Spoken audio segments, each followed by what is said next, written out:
are pointing to a surprisingly strong showing for President Biden's Democrats. Biden is set to give a speech in the next few minutes. His party doing better than the polls had predicted before the election, but there are still many races to call in the battle for both houses of Congress, and we know the results there will set the country's course for the next 2 years. At the moment, Republicans have the lead in the race for the House of Representatives. U.S. voters have been choosing lawmakers for the entire House. So far, we know 177 out of the 435 seats have gone to the Democrats. 206 have gone to the Republicans. Let's have a closer look now at the U.S. Senate, starting with the seats that are not up for grabs in this election. There's a total of 100, and if you add in those newly decided seats, you can see the Republicans slightly ahead with 49 seats, the Democrats with 48 seats so far, and with Vice President Kamala Harris able to cast the tie-breaking vote. The Vice President, of course, is President of the Senate. The Republicans would need 51 to have a solid majority. 3 seats are still open, the states of Arizona, Georgia, and Nevada. But some of the margins razor thin. It could be weeks before we have final results. All right, let's go now to my colleague, Sumi Sumaskanda. She standing by there on Capitol Hill. Simi, it's been quite a day here, just watching the numbers come in and seeing how things are playing out. Republicans, they have gained ground, but the results are nowhere near what was expected. I mean, how do you see things developing as these last results come in? Yeah, Brent, that's exactly right. Essentially, Republicans, for all intents and purposes, looks like they will win the House of Representatives. But the real story today, the prevailing narrative, is the fact that the Republicans did not win with the margin of victory that they expected. There was this talk of this red tsunami, this red wave that would sweep over Congress, that the Republicans would win the House of Representatives in a resounding fashion and then take the Senate perhaps as well. That's not what we saw actually materialize. There were some key competitive races in the House of Representatives that the Democrats, quite frankly, were really worried about leading into Election Day. On Election Day, Democrats managed to hang on to some of those seats, some of those really crucial seats. For example, in the state of Virginia, there were 2 Democratic candidates there who held on to their seats despite very stiff challenges from their Republican opponents. And that gave the Democrats a lot of momentum yesterday already. Now, I think it's important to point out, Brent, that we always look at the polls heading into these elections. And here, again, the polls were not entirely accurate. We had expected this red wave, as I said. The polls actually didn't bear out the fact that there was a big turnout also for Democratic voters. The Democrats managed to energize their base, to get a lot of young voters in particular out to vote, a lot of female voters. And that helped the Democrats stave off that red wave, that red tsunami. Now, I think it's important to note as well, as we're waiting for President Biden to speak, there really is a palpable sense of relief in Washington today, really emanating from the White House. And that is because Democrats had expected a far worse faring in these midterm elections, and they're quite pleased with the results. The fact that if the Republicans do take the House of Representatives, as we expect, that it's going to be a smaller margin, that they can't dominate as they had expected to do. And right now, the Senate, as you said, is still up for grabs. So in the Senate, there are 2 races that we're still waiting to see called. That's Nevada and Arizona, too close to call at this point. The state of Georgia that you just mentioned, that is going to go to a runoff on December 6th. That is important because we saw a runoff in Georgia in the last election, right, and that runoff handed the Senate, the majority of the Senate, rather, that razor-thin majority, to the Democrats. So this really could be crucial. And I just want to point out one more Senate race, Brent, and that is Pennsylvania, because that is the story everyone is talking about here today. The fact that the Democrat, John Fetterman, some of our viewers might have seen these images of him. He's really quite a character. You know, he doesn't exactly look like a senator. He walks around with a hoodie and shorts and sneakers. He managed to win over Dr. Oz, who was a TV personality. I mean, I grew up watching him dispensing medical advice on Oprah, essentially, right, and he built a fortune, pumped a lot of his own money into this race. He lost, even though he was a candidate picked by Donald Trump, essentially.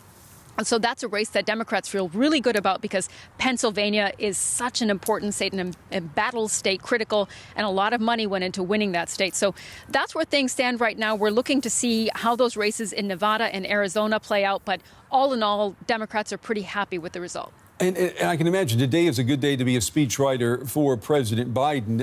This speech that he's about to give, these comments, this certainly is not the speech that just 24 hours ago he was expecting to give today. Would you agree? Certainly not. That is definitely the case. You know, it's interesting to say, Brent, that we didn't actually see President Biden really on the campaign trail. You would expect to see the president, the party, the Democratic Party on the road campaigning with candidates. He really steered clear of some of those really competitive races in states like Arizona, in states like Nevada. It's because he remains a deeply unpopular president. Remember, his popularity ratings going into this election hovering around 45%, not very good. And so there was an expectation that President Biden wouldn't say anything on Election Day, as he did not. He did call some of the winners in some of those key states that I was mentioning, places like New Hampshire, places like Massachusetts, where we saw some big Democrat wins. But besides that, he didn't say very much because there was a sense that the White House wanted to keep out of these midterms and not affect how Democratic candidates did. Today, we are hearing that the White House feels vindicated. They have the sense that President Biden going out, delivering that message to voters, please vote to protect reproductive rights, to protect democracy, that worked. Now, I mentioned this previously. I don't know that that's really that true, because if you look at the candidates and some of the numbers that we're starting to see trickling in, the candidates actually outperformed the president, meaning the president still remains unpopular, but the candidates were very popular, like John Fetterman in Pennsylvania. Still, I think that's what we're going to see from President Biden, this message of vindication that the White House is on the right path. And certainly a sense of relief for President Biden to not face a completely Republican-controlled Congress just yet. But we have to really see how those last Senate races play out, because it could still turn in the favor of Republicans. And we just want to remind our viewers, too, Zumbi, we're keeping our eye on that room where the president is expected to speak any moment now. As soon as he comes out, we're going to go live to that. What about 2024? There was talk that if there had been this big sweep by the Republicans in the midterms, we would have seen maybe as early as this week or beginning of next week, Donald Trump declaring his candidacy for the White House yet again. And we'd be talking about a Biden-Trump competition in 2024. Is that so certain now? A lot of questions being asked about that today, Brent. I mean, you could say that these midterms might have been a reckoning of sorts for Donald Trump, although we're not sure if that message has trickled down through to him yet. I mean, a lot of Republican observers here, commentators here today saying this is going to be a big problem. Some of the candidates, many of the candidates who were handpicked by Donald Trump didn't perform particularly well. You could say that might be because the candidates themselves were not that strong. But there is the sense that Donald Trump has been a drag a bit on these candidates, on Republican candidates, that his brand of MAGA Republicanism, so hard right conservatism, hasn't really boosted the party, that more Democratic voters were energized to vote against that brand of Republicanism, and that more moderate voters were turned off by it. Don't forget, Brent, that Donald Trump is still being investigated in at least 4 cases. That's right. At the moment. And so all of that has been a drag on his own popularity, and he's seen as possibly not the strongest candidate that Republicans could put forward. So Republicans now asking themselves, commentators here saying, what do we do? President Trump does indeed look like he's going to announce next week. You mentioned Tuesday possibly that he wants to run again in 2024. If he's not the best fit for the party, how do they go about that? Because he's still deeply popular, and still many Republican candidates might be too afraid to stand up to the former president. Yeah, that's true. We'll see what Mr. DeSantis, the governor of Florida, has to say about that. Sumi, stand by. We're watching here. It looked like the door was going to open for the president, but I don't think that's going to happen. We're going to come back to you. We are going to move on. Sumi Sumaskanda there on Capitol Hill. Thank you. All right. Let's have a look now at how the day has unfolded so far and what is still to come with the midterm election results. With control of Congress hanging in the balance, Americans woke up to a very mixed picture. In Pennsylvania, it was the Democrats who emerged victorious, winning the open Senate seat. We jammed them up. We held the line.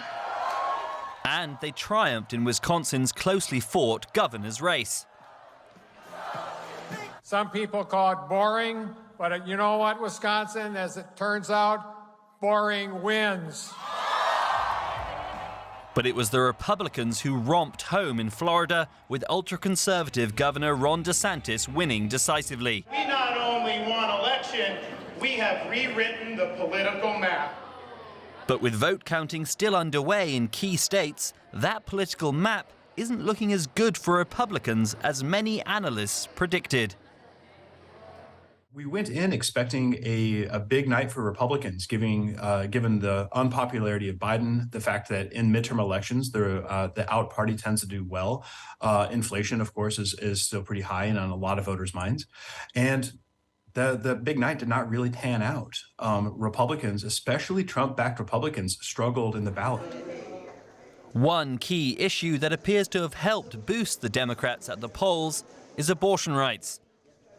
Currently, particularly as a woman, protecting reproductive rights in all forms in this state and federally is the most important thing that's been driving me and a lot of my friends, and I think has really pushed a lot of us to get friends who maybe wouldn't have voted, or get people to kind of look into who they're voting for, why they're voting for them. While counting continues in key battleground states, like here in Arizona, with control of Congress still unclear, for now at least it seems the Democrats have performed better than some expected them to. And my colleague Ines Pohl, she is following these midterm elections for us. She is in the state of Arizona today. Ines, good to see you again. Talk to me about why there is a delay in the election results there.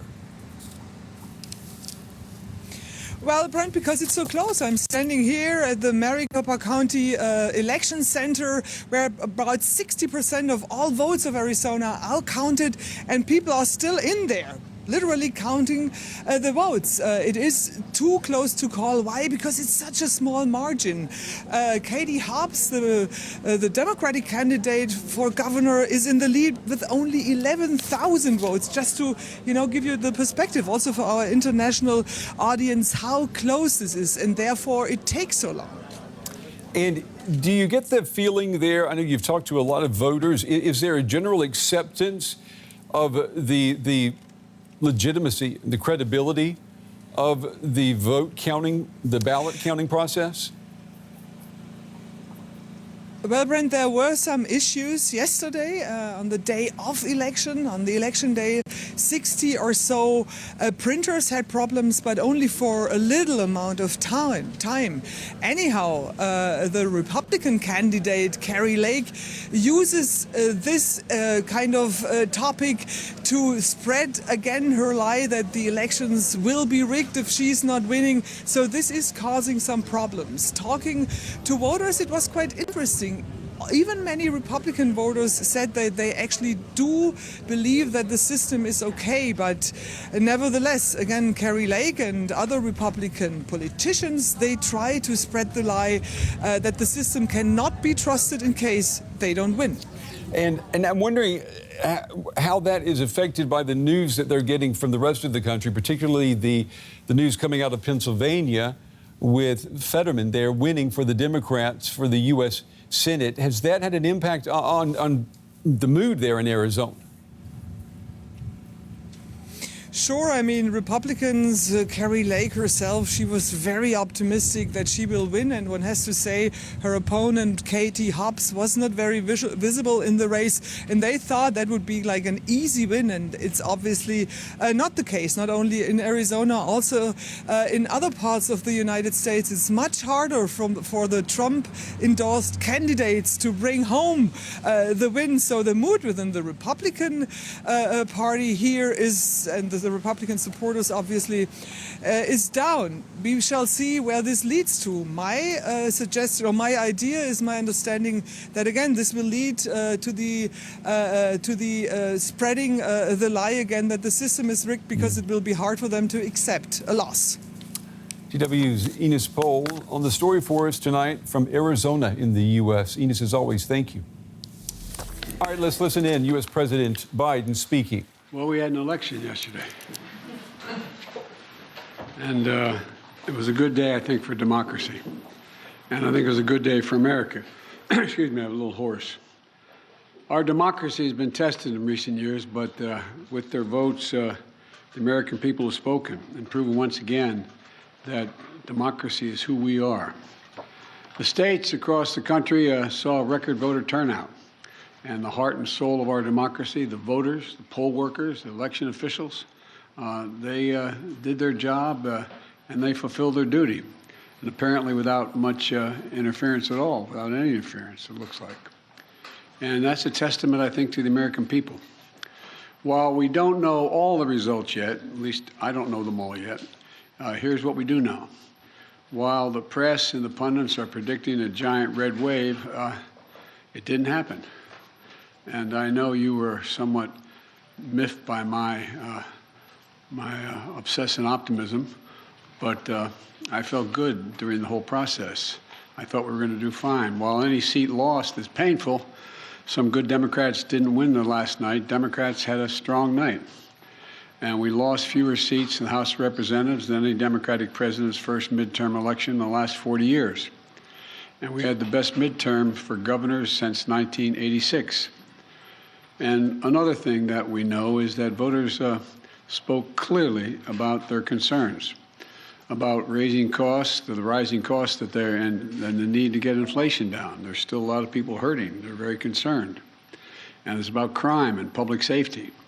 And they sent a clear and unmistakable message that they want to preserve our democracy and protect the right to choose in this country. And I especially want to thank the young people of this nation, who I'm told, I haven't seen the numbers, voted historic numbers again, and just as they did 2 years ago. They voted to continue addressing the climate crisis, gun violence, their personal rights and freedoms, and the student debt relief. Last night, I was pleased to call Maxwell Frost, a 25-year-old who got elected, I guess the youngest man ever elected to the United States Congress, and I told him I told him that I was the first elected, the second youngest person ever elected to the United States Senate at 29. That I have no doubt he's off to an incredible start and what I'm sure will be a long, distinguished career. And when he's president and they say Joe Biden's out in the outer office, I know I'm going to say Joe who. But the voters were also clear that they are still frustrated. I get it. I understand it's been a really tough few years in this country for so many people. When I came to office, we inherited a nation with a pandemic raging and an economy that was reeling. And we acted quickly and boldly to vaccinate the country and to create a stable and sustained growth in our economy. Long-term investment to rebuild America itself, our roads, our bridges, our ports, our airports, clean water systems, high-speed internet. And we're just getting started. The interesting thing is that this is all going to really come into clear view for people in the months of January, February, March of next year. It's just getting underway. So I'm optimistic about how the public is going to even be more embracive of what we've done. Historic investments that are leading companies to invest literally hundreds of billions of dollars combined to build semiconductor factories and other advanced manufacturing here in America. It's going to create tens of thousands of good-paying jobs. And by the way, a significant number of those jobs are going to be jobs that pay average $126,000, $127,000. You don't need a college degree to get those jobs. And we're dealing with global inflation as a result of the pandemic and Putin's war in Ukraine. We're also handling it better than most other advanced nations in the world. We're lowering gas prices. We're taking on powerful interest, lower prescription drug costs, and health insurance premiums, and energy bills. After 20 months of hard work, the pandemic no longer controls our lives. It's still a concern, but no longer controls our lives. Our economic policies have created a record 10 million new jobs since I came into office. Unemployment rate is down from 6.4 when I was sworn in to 3.7%, near a 50-year low. And we've done all this while lowering the federal deficit in the 2 years by $1.7 trillion. Let me say it again, $1.7 trillion. No administration has ever cut the deficit that much. And reducing the federal deficit is one of the best things we can do to lower inflation, but while we've made real progress as a nation, I know it's hard for folks to see that progress in their everyday lives. And it's hard to see the results from actions that we took while we have to implement what we've done. But I believe we took the right steps for the country and for the American people. In fact, if you look at the polls, overwhelming majority, I don't look at them much anymore because I'm not quite sure how to read them anymore. I hope you are uncertain as well. But overwhelming majority of the American people support the elements of my economic agenda. From rebuilding Americans' roads and bridges to lowering prescription drug costs to historic investment in tackling the climate crisis to making sure that large corporations begin to pay their fair share in taxes. And I'm confident these policies are working and that we're on the right path, and we need to stick with them. All these initiatives take hold as they do, from lead pipes being removed from schools and homes to new factories being built in communities with a resurgence of American manufacturers. It's already created, by the way, 700,000 brand new manufacturing jobs. You've heard me say it ad nauseum. I don't know where it's written. It says we can't be the manufacturing capital of the world. We are now exporting product, not jobs, around the world. People across the country are going to see even more clearly the positive effects on their day-to-day lives. But I still understand why they're hurting right now. So many people are concerned. As I have throughout my career, I'm going to continue to work across the aisle to deliver for the American people. And it's not always easy, but we did it the first term. And I'll be surprised a lot of people that we signed over 210 bipartisan laws since I've become president, and we're revitalizing American manufacturing, gun safety, we did it together, and dozens of laws positively impacting on our veterans. And let me say this, regardless of what the final tally in these elections show, and there's still some counting going on, I'm prepared to work with my Republican colleagues. The American people have made clear, I think, that they expect Republicans to be prepared to work with me as well. In the area of foreign policy, I hope we'll continue this bipartisan approach of confronting Russia's aggression in Ukraine. When I return from the G20 meetings in Indonesia with other world leaders, I'm going to invite the leaders of both political parties, as I've done in the past in my foreign trips, to the White House to discuss how we can work together for the remainder of this year and into the next Congress to advance the economic and national security priorities of the United States. And I'm open to any good ideas. I want to be very clear. I'm not going to support any Republican proposal that's going to make inflation worse. For example, the voters don't want to pay higher prescription costs for drugs. We've cut that now. We're going to kick into gear next year, next calendar year. And I'm not going to walk away from the historic commitments we just made to take on the climate crisis. They're not compromisable issues to me, and I won't let it happen.